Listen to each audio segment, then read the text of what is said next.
I want to turn today to some shocking images of asylum seekers packed into cells. Those photos were provided in a report from the Inspector General of Homeland Security, alerting the head of DHS about the extreme overcrowding at a processing center in El Paso, Texas. Look at that. The center is meant to hold 125 migrants, but when officials visited on May 7th and 8th, there were approximately 750 and 900 detainees on site, respectively. The report also observed detainees standing on toilets in the cells to make room and gain breathing space, and that, quote, corrective action is critical to the immediate health and safety needs of detainees. The report comes as migrants continue to flee violence and persecution in Central America, and as the Trump administration continues to roll out increasingly desperate and destructive policies, from the emergency declaration to build sections of a border wall, now tied up in the courts, to yesterday's punitive tariffs against Mexico. A real solution, however, would involve far more than punitive measures. Democratic candidates have been laying out their vision for immigration, beginning with Julian Castro, and this week Beto O'Rourke, who is proposing a massive overhaul of the U.S. immigration system. Joining me now is 2020 presidential candidate Beto O'Rourke. Beto, I wanted to get your reaction first with this new OIG report of DHS. Pictures and documentation of vastly overcrowded border facilities. I mean, sometimes we're talking 600 or 700 people in a facility meant for 125. What's your reaction to that? What should be done? Yeah, first of all, I'm thinking about those families and especially those kids who are in absolute inhumane conditions in this, the wealthiest and most powerful country on the face of the planet. We certainly have the resources and the capacity. The question is, do we have the political will to ensure that we're treating them with the dignity and respect that they deserve? So that's the first order of business. Second, we've got to go to the Northern Triangle countries of El Salvador, Honduras, and Guatemala, invest in violence reduction in those communities, help those farmers who are suffering through one of the worst droughts Honduras has ever seen, and make sure that they don't have to contemplate a 2,000-mile journey to show up in these conditions in our country. I also have an immigration plan that we announced this week that calls for a family case management program, which would release these families from detention, managed through a case management officer at a fraction of the cost and in far more humane conditions. We can do this, and there's no reason in the world that we have to treat people in this way. We shouldn't. You know, the plan you released was quite comprehensive, one of the most comprehensive, along with Julian Castro, fellow Texan, that has also been released on this particular topic. I noted a lot of it has to do with executive action. And obviously that's a place where the president has a lot of latitude. But I wonder if you sort of foresee that continuing and even expanding into the next president. Well, certainly, given this president's executive actions of separating families, putting kids in cages, deporting their moms back to the countries from which they fled, this metering policy that I think you witnessed when you were reporting from El Paso, where asylum seekers are literally turned away at the bridge, unable to follow our laws and forced to try to cross in between ports of entry, all of that must be changed by executive action in our administration. But we will also need to work in concert with Congress if we're going to make the more fundamental changes that we need. For example, we call for the 9 million legal permanent residents who are already in this country, who already qualify to become U.S. citizens, to have their citizenship fees waived. We're going to mail them an already filled out application and make sure that they're fully participating in this country, in our economy, in our democracy.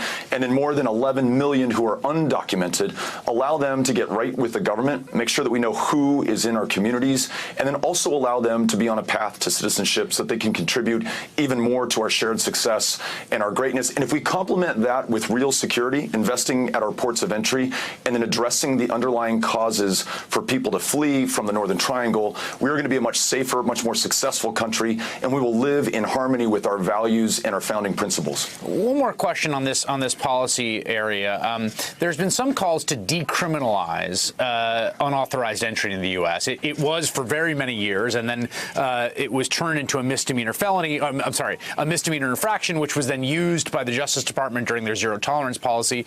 Do you think we should decriminalize unauthorized entry? Functionally, yes. Families who are fleeing some of the most violent countries on the face of the planet are not a criminal threat to this country and should not be prosecuted in that way. We can reduce detention numbers by 75, 80, maybe 90% under our plan, but I would reserve criminal prosecution for those rare instances when someone is trying to traffic something into this country that could cause harm to our fellow Americans. So you want to leave that? You want to leave it on the books for that discretion to be applied?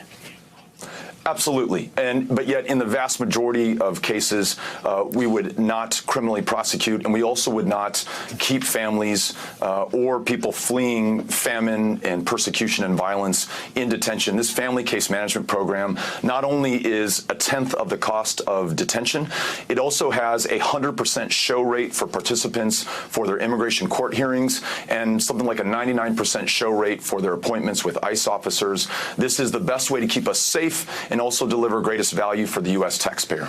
You're a Texan, obviously, and I can't help but notice that the senator from Texas, John Cornyn, who is high up in Republican leadership, came out with a statement today disapproving of the president's announced plan to slap tariffs on Mexican imports as a kind of punitive measure because the Mexican government is being insufficiently vigilant, I guess, in stopping border crossings through Mexican territory from the Northern Triangle. What is that going to mean for Texas?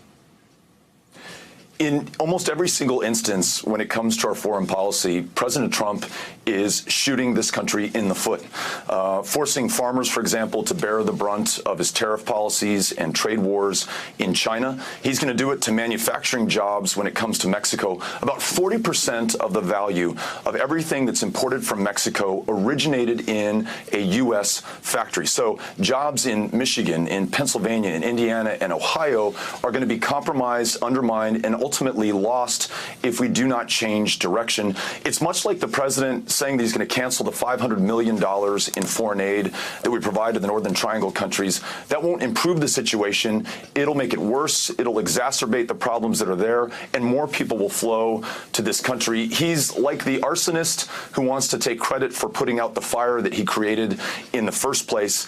This is really expensive for this country, for our economy, for our way of life, and for our values. And it cannot continue. We will not have a partner in Mexico if he keeps this up, and it'll make our border conditions right now much worse going forward. Finally, I want to ask you about the question of impeachment. Various presidential candidates have gone on the record about whether they believe a formal impeachment inquiry should be started. Do you believe one should be started?